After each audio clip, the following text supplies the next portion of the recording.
Nous sommes très heureux d'être là encore ce soir, mon épouse et moi-même, Jean-Paul, afin de partager avec vous 1 heure sur l'édification du couple et de la famille. Seigneur, merci parce que tu es toujours présent, omniprésent. Tu connais notre histoire, tu connais nos vies, tu connais tout ce que nous vivons chaque jour. Et je crois, Seigneur, que tu apportes toujours le message approprié à la saison appropriée. Je prie, Seigneur, que l'émission de ce soir soit une réponse à des questions qu'un couple se pose, qu'une famille se pose, qu'une maison se pose. Des réponses pratiques et concrètes qui transforment, qui changent, qui fait bouger. Merci parce que ton esprit nous assiste et parle au travers de nous et aussi touche les cœurs. Au nom de Jésus. Amen. Amen. Bien-aimés, nous croyons que vous êtes maintenant focalisés, concentrés, que nous pourrons partager ce temps.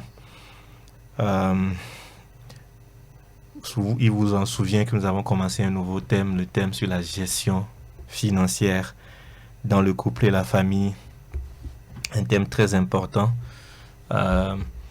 sur lequel nous voulons continuer par vous partager quelques principes, partager quelques astuces pour que votre gestion financière soit la meilleure possible, la plus bénissante possible, une source de bénédiction, une source de richesse pour vous et non une source de conflit, une source de mésentente et de division. Je suis encore là avec ma très chère épouse. Bonsoir chérie. Bonsoir. Nous bénissons le Seigneur pour ce soir encore. Il nous a donné sa grâce et il a pris soin de nous durant toutes ces semaines. Et ce soir encore, il nous donne l'opportunité de venir encore parler de sa part pour nous édifier ensemble. Et je pense que on a commencé ce thème qui concerne l'argent dans notre émission précédente. Et comme mon mari vient de l'annoncer, nous allons continuer. Et je pense qu'on avait partagé un peu quelques principes. Et pour résumer ce que je vais dire avant de continuer, nous avons vu que notre bonheur dans le couple et la famille ne vient pas de l'argent, mais de notre relation avec Dieu et avec les autres. Alors donc, nous avons vu aussi que gagner de l'argent de façon malhonnête ne profite pas à la famille. Et l'argent qui doit constituer la source de joie et de paix dans nos familles doit être gagné honnêtement. Et je pense que nous avions donné quelques passages bibliques qui nous ont prouvé que l'argent est utile pour la famille, mais c'est l'amour de l'argent qui est quelque chose que nous devons éviter pour ne pas ouvrir des portes sur nos familles. Et donc ce soir, nous allons continuer par parler de l'argent. Et on va dire pourquoi parler de l'argent. On doit parler de l'argent parce que, comme on l'a dit, c'est source de conflit, de division dans beaucoup de familles. Et pourquoi on doit parler de l'argent? Parce que Jésus aussi en a parlé aussi dans ses paraboles. Quand nous lisons les paraboles, nous avons vu que Jésus a parlé de l'argent, beaucoup de l'argent, de la gestion et aussi de comment nous devons gérer l'argent. Et c'est pourquoi aussi nous allons parler de l'argent dans le couple. Alors, il y a ce grand évangéliste anglais, John Wesley, qui avait 3 principes très particuliers en ce qui concerne l'argent. Il dit: gagnez autant d'argent que vous pouvez, économisez autant d'argent que vous pouvez et donnez autant d'argent que vous pouvez. Donc, je pense que ces 3 principes-là, nous allons essayer de décortiquer ça un peu pour pouvoir être équilibré dans notre façon de gérer l'argent dans le foyer. Dans 2 Thessaloniciens 3, 6, 10,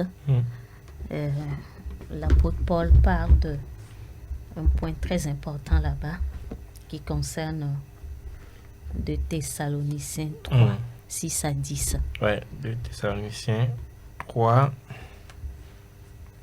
6 à 10. Nous vous recommandons, frères et sœurs, au nom de notre Seigneur Jésus-Christ, de vous tenir à l'écart de tout frère ou de toute sœur qui mène une vie déréglée et contraire à l'enseignement que nous lui avons transmis. Vous savez bien vous-même ce qu'il faut faire pour suivre notre exemple. Nous n'avons pas eu une vie déréglée au milieu de vous.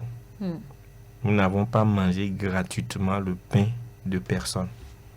Mais de nuit comme de jour, nous avons travaillé dans la fatigue et la peine pour n'être à charge à aucun d'entre vous. Oui. Amen. Amen. Alors, donc, je pense que Dieu nous recommande de travailler. De travailler pour gagner de l'argent afin de subvenir à nos besoins. Et je pense que dans un passage aussi, l'apôtre Paul a dit que celui qui ne travaille pas ne mange pas. Oui. Donc, il a dit aussi d'encourager les paresseux à se lever, que personne ne mène une vie oisive, mais que chacun se mette au travail pour gagner de l'argent et pour aider aussi les autres. Voilà. C'est toujours dans le même passage, le verset 10, en effet, lorsque nous étions chez vous, nous vous avons donné cette recommandation que celui qui refuse de travailler renonce aussi à manger. Voilà. Ouais. Il ne faut pas chercher à manger alors que tu ne veux pas travailler. Oui. Alors, donc, je pense que c'est un don que Dieu nous a donné. Le travail comme un don qui va nous aider à acquérir de l'argent, de la richesse pour pouvoir subvenir aux besoins de nos familles. Alors, comme tous les autres domaines conflictuels, je pense que la question de l'argent peut, comme on l'a déjà dit, soit nous séparer et affecter toute notre relation si l'argent n'est pas géré de la bonne manière. Et je pense que les familles chrétiennes doivent avoir une nouvelle conception de la façon dont l'argent doit être géré dans la famille. Et ce soir, nous allons parler de quelques principes. Alors souvent on dit gérer l'argent à 2 dans le couple chrétien, que vous êtes en couple, pour que l'argent devienne une source de bénédiction pour la famille, on doit le gérer à 2. Alors, pourquoi on doit gérer l'argent à 2? Pourquoi c'est important? Pourquoi c'est la gestion à 2 dans le couple qui doit apporter la bénédiction? Le premier point que j'ai noté, c'est parce que le mariage exige que nous gérions l'argent à 2. Dès que nous entrons dans le mariage, nous entrons dans un processus qui fait de nous une seule chair. Je pense que tout le monde le sait. On le dit, et l'homme et la femme deviennent une seule chair. Et donc, pour faire fonctionner le mariage, cette nouvelle entité que nous avons l'obligation de fonctionner à 2 en équipe dans tous les domaines de notre vie. Donc, y compris le domaine financier. Donc, vous voyez que le mariage même exige qu'on fonctionne en équipe, qu'on fonctionne à deux. C'est pour cela que c'est important de gérer l'argent à deux. La Bible dit que si une maison est divisée contre elle, cette maison ne peut subsister. Alors si déjà dans le couple, la gestion financière est quelque chose de, comment dirais-je, où la femme gère de son côté, l'homme aussi gère de son côté, déjà l'argent est en train de mettre une division dans le fonctionnement de la famille. Et ça ne peut pas apporter une bénédiction dans la famille. Alors pourquoi nous devons gérer à deux? Il y a Deutéronome 15, verset 4. Deutéronome 15, verset 4, il y a ce passage-là. Deutéronome 15, 4. En fait, il ne doit pas y avoir de pauvres parmi vous. Oui. Car l'Éternel, votre Dieu, veut vous combler de bénédictions dans le pays qu'il vous donne comme patrimoine foncier pour que vous en preniez possession. Oui. Amen. Amen. Alors, pour que nous ne soyons pas pauvres, c'est pour cela que c'est important de gérer à deux. C'est important de vivre selon les principes bibliques en ce qui concerne la gestion financière. Dieu ne veut pas qu'il y ait d'indigents parmi nous. C'est pour cela que c'est important que les deux membres du couple se mettent ensemble pour pouvoir gérer l'argent, pour que l'argent devienne une bénédiction pour la famille.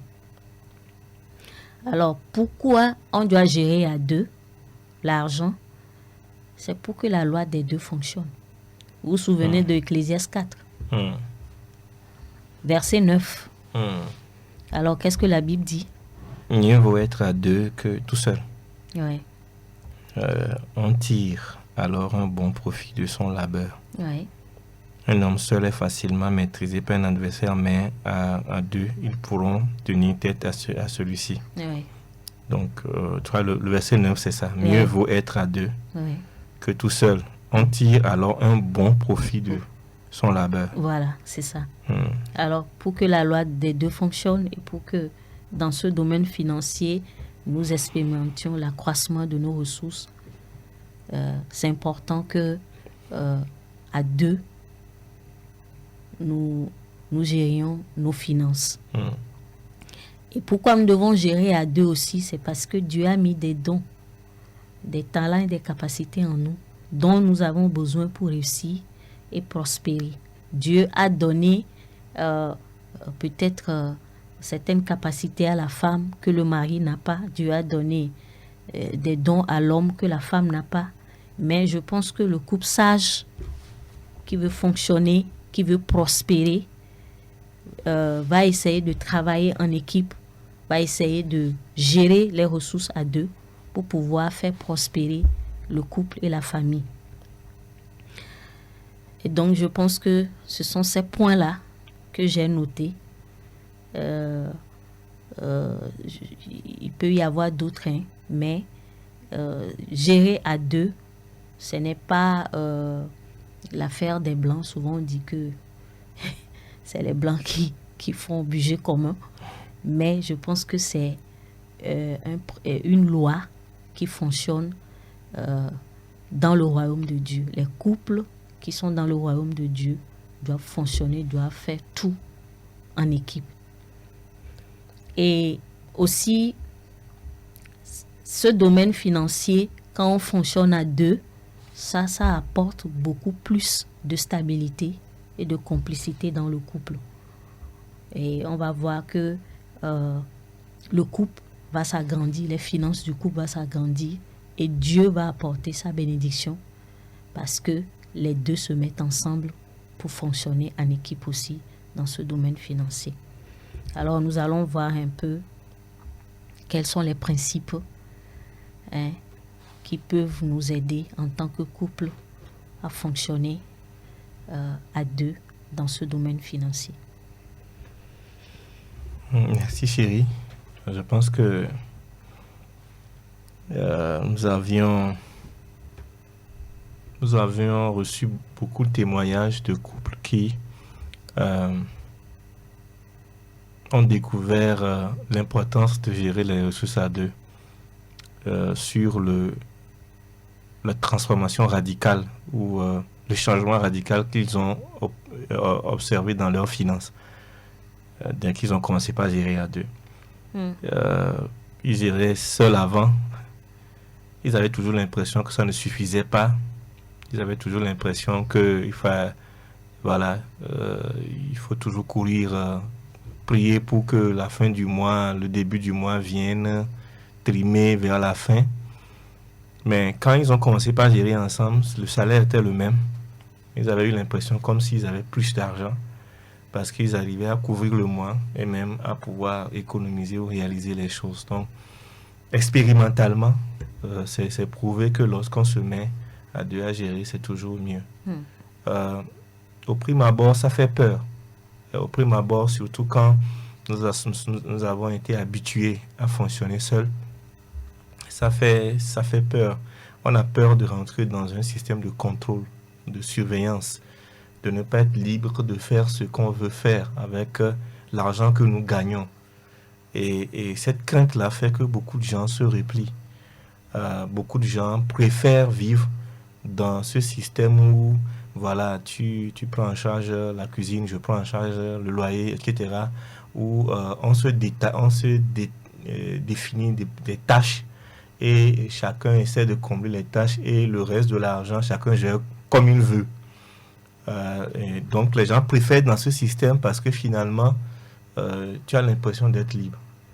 Mais c'est prouvé que c'est un système qui ne fonctionne pas. C'est un système, comme ma femme l'a dit, qui n'est pas dans la pensée biblique et souvent qui ne contribue pas à la croissance de l'unité, la complicité au sein du couple, mais qui est toujours source de division parce que chacun a l'impression que l'autre a peut-être un peu plus.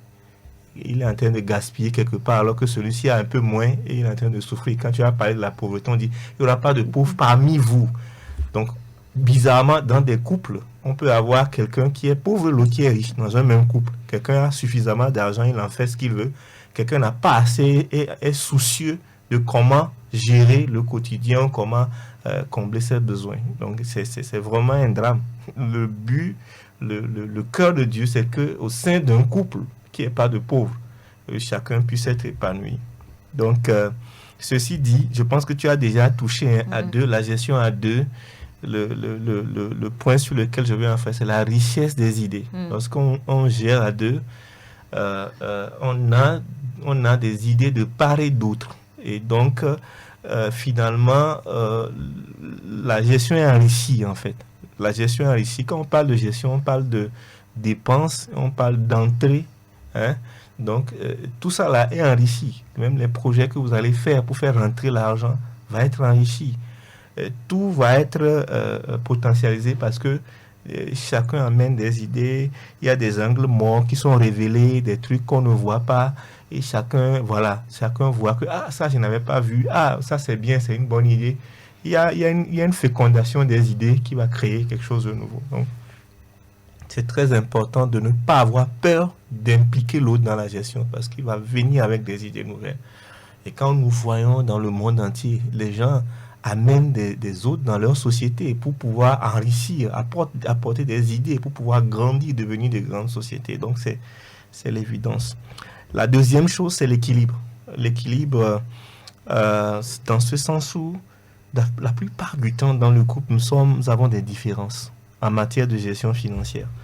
Donc, il y a des gens qui peuvent être très, très dépensiers ou des gens qui sont très économes. Quand vous gérez ensemble, ça s'équilibre. Celui qui donne à tout le monde, tout le monde qui s'approche, il donne son argent, est obligé un peu de se retenir parce qu'il est dans une gestion commune. Et celui qui ne donne jamais est obligé d'agir pour pouvoir donner. Donc, beaucoup d'autres aspects. Bon, on ne va pas rentrer dans toutes les différences, mais on est très différents dans la façon de gérer de l'argent. Et quand nous commençons par composer avec cette différence-là, on arrive à un équilibre. Et combien de gens nous avons vu s'équilibrer et finalement réaliser des choses parce qu'ils ont décidé de composer avec leurs différences. Avant, ils se battaient avec leurs différences. Et chacun traitait l'autre de peu spirituel, je ne sais pas, etc. Mais ils ont compris, quand ils ont mis ensemble, ils ont pu faire les choses ensemble. Et c'est très important. Et cette gestion-là aussi, vous savez aussi, ça nous aide par rapport à la pression familiale. Nous savons en Afrique que les fils et les filles sont comme l'assurance vieillesse des parents qui attendent d'eux qu'ils puissent prendre en charge. Avec quand ils prennent la retraite, les fils doivent prendre tout en charge, et eux-mêmes, et les enfants qu'ils ont fait en dernier, et tout et tout. Donc, nous comprenons cette charge-là qui vient sur chaque membre du couple. Quand nous gérons à deux, nous arrivons à gérer de manière objective cette pression. Et nous apprenons donc à dire non par rapport à un certain nombre de choses, alors que nous serions emportés par la pression s'il n'y avait pas une gestion à deux. Ouais, donc, la troisième chose dans la gestion à deux, c'est la redevabilité. Je pense que je me retiens de dépenser n'importe comment parce que je sais que je dois rendre compte à essayer de ce que j'ai fait avec un certain nombre d'argent. Donc, ça me retient et ça me permet aussi de dire, mais où va mon argent? Où est-ce que voilà, parce que si je dois dire par rapport à ce que j'ai dépensé, ce que j'ai fait avec mon argent, cela m'aide à pouvoir faire de manière judicieuse mes dépenses. Et c'est très important d'avoir quelqu'un à côté de toi qui t'aide à ne pas être juste comme ça en l'air et à sortir l'argent sans savoir là où c'est passé. Et puis la dernière chose, on a dit ça, c'est la gestion financière de créer une grande confiance dans le couple.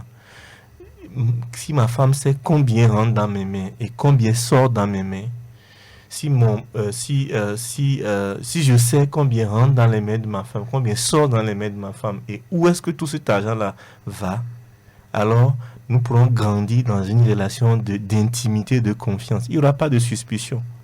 Mais quand la gestion n'est pas à deux, qu'est-ce qui va se passer? C'est ce qui arrive souvent dans les couples où un conjoint découvre que l'autre a déjà bâti une maison quelque part et que l'autre n'est même pas au courant, elle a déjà loué et tout et tout. Donc, et ça fragilise la confiance. Je ne peux pas compter sur lui et je ne peux pas lui faire confiance. Moi aussi, je dois m'en sortir. Je dois faire ma chose. Et ça brise cette confiance-là qui est le ciment d'une vie de couple. Quand les gens ne se font plus confiance, alors est-ce qu'ils vivent en couple? Tout peut arriver. Voilà quelques points sur la gestion à deux. Alors maintenant, comment arriver à le faire?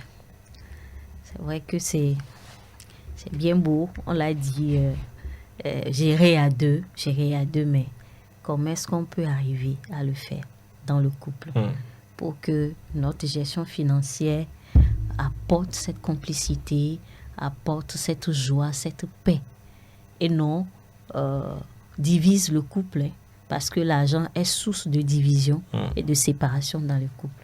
Ouais, même des fois même on arrive même jusque je veux parler de ceux qui commencent par faire des démarches pour se marier. Il y a une pression aussi dans la société qui est là, qui dit mais déjà il faut commencer par faire la séparation des biens parce que on ne sait jamais ce qui pourrait arriver et tout. Mais moi je pense que en tant que couple chrétien, si nous voulons vivre selon les principes de la parole de Dieu, nous voulons vivre la bénédiction dans tous les domaines, nous n'allons pas programmer déjà la séparation. Non, mais ça c'est comment dire, sur de mauvaises bases. C'est ouvrir des portes. Voilà, on dit non, c'est pour protéger parce que lui, il est dans les affaires et tout, mais je pense que déjà, ça commence là. Quelle est notre conception? Comment arriver à le faire? Nous devons essayer d'harmoniser notre conception vis-à-vis de l'argent sur les principes de la parole de Dieu. Alors, donc, nous devons nous rapprocher. Souvent, on peut dire, moi, j'ai cette conception, l'autre dit, maintenant, quelle est la norme? Sur quoi vous vous basez? Alors, je pense que c'est ça, c'est la parole de Dieu. La parole de Dieu dit, les deux deviendront une seule chair. Alors ça doit être la base, nous devons partir sur cette base-là. Les deux deviendront une seule chair, y compris notre domaine financier aussi. Alors ensuite, je pense que l'accord est très important. Il faut l'accord. Nous devons nous mettre d'accord pour dire, nous, dans notre couple, nous voulons gérer tout à deux, même l'argent à deux.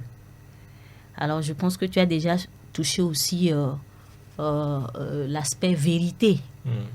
Vérité, transparence. Donc la vérité là, il faut qu'on se mette d'accord dans la vérité de la parole de Dieu.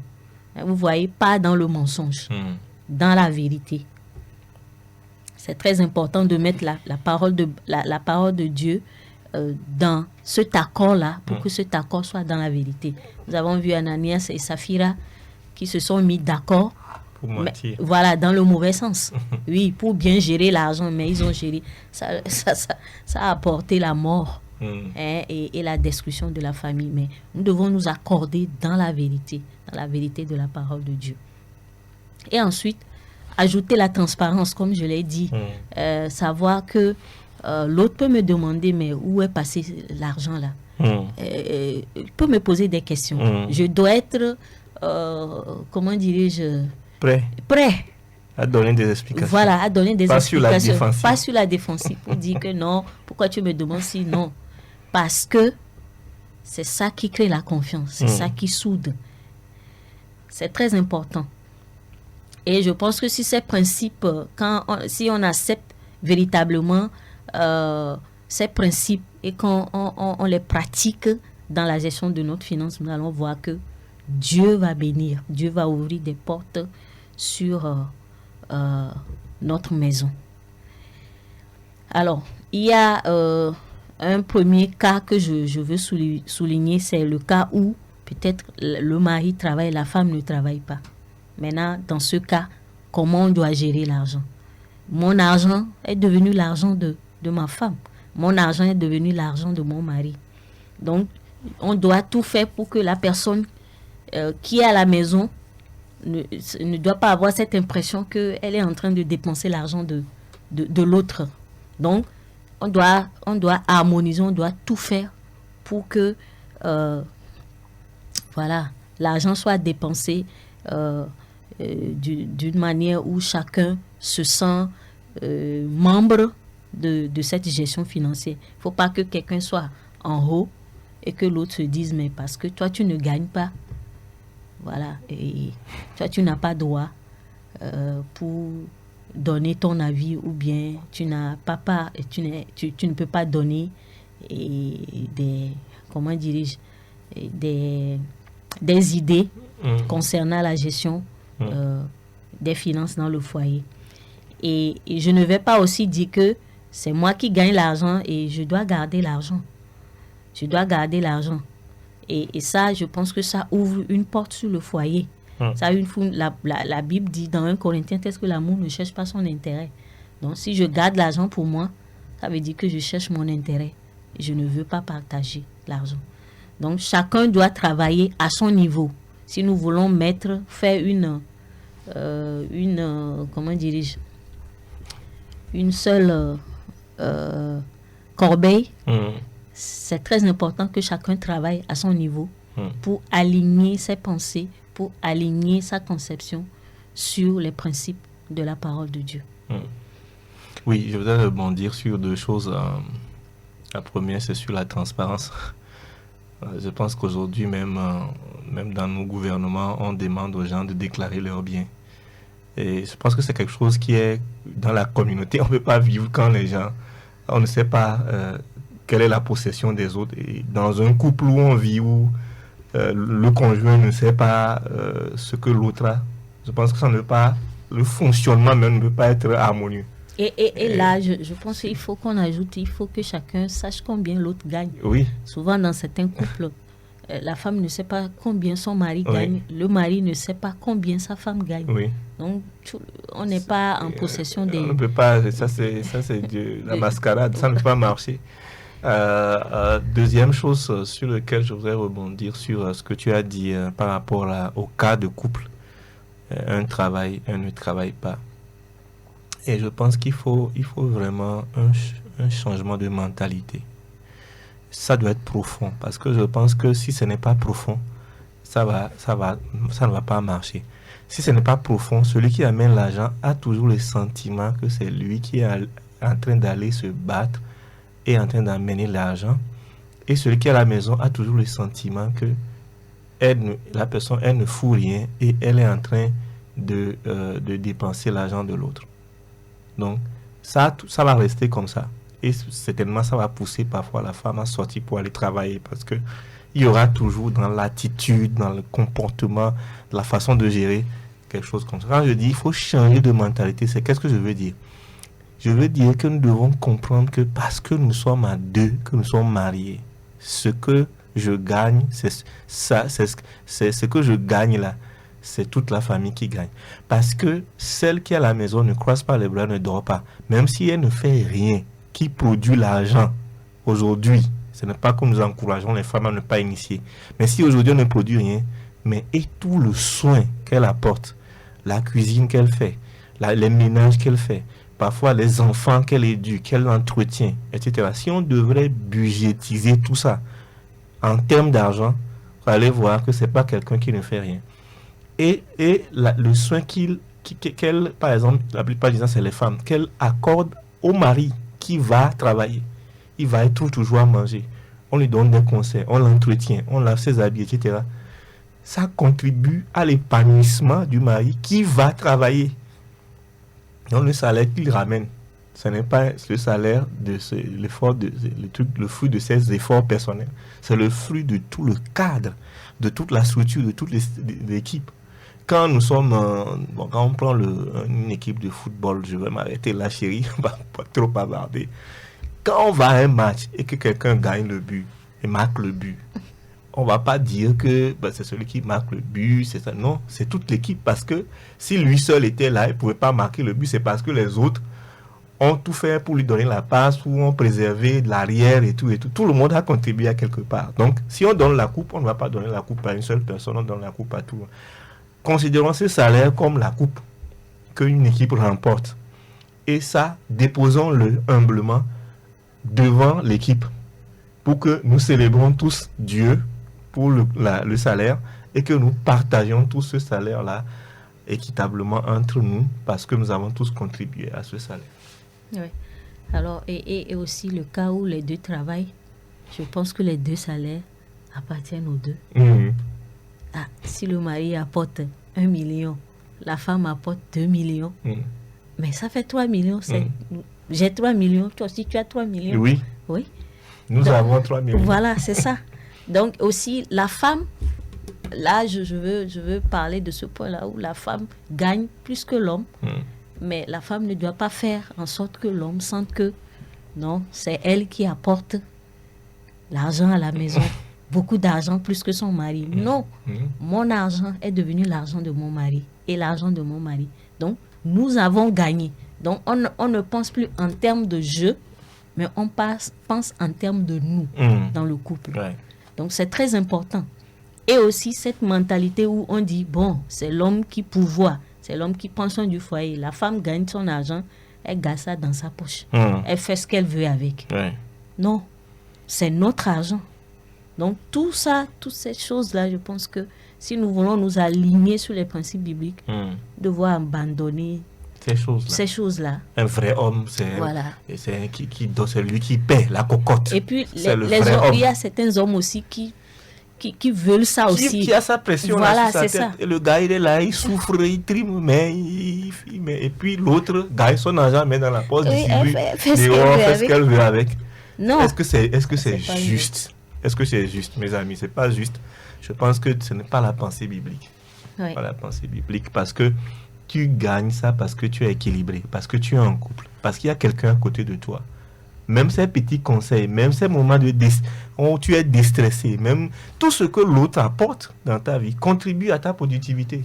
Donc, ce n'est pas ça. Aujourd'hui, les gens se paient des conseils, ils se paient des coachs, ils se paient des gens pour pouvoir produire plus. Et ça veut dire que ce que l'autre fait à tes côtés là, ça peut être monnayé en argent. Donc, c'est pour nous tous. acceptons le partager avec joie. Seigneur, merci ce soir encore pour ta présence qui est venue et qui a surpassé nos faiblesses et nos incapacités. Je crois que tu as libéré un message ce soir encore pour un couple, pour un mari, pour une épouse. Et je prie pour que l'ordre divin vienne dans la gestion financière dans nos couples. Et que, Seigneur, la prospérité que tu as promis pour chaque couple qui est en toi au travers de Jésus-Christ puisse être effective au nom de Jésus. Amen. Amen.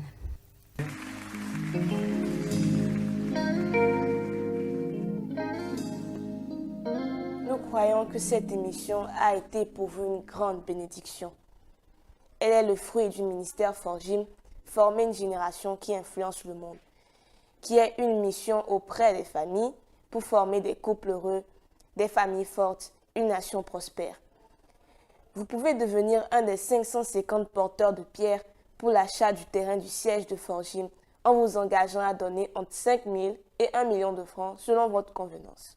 Plus d'infos sur www.forgiminternational.org/550.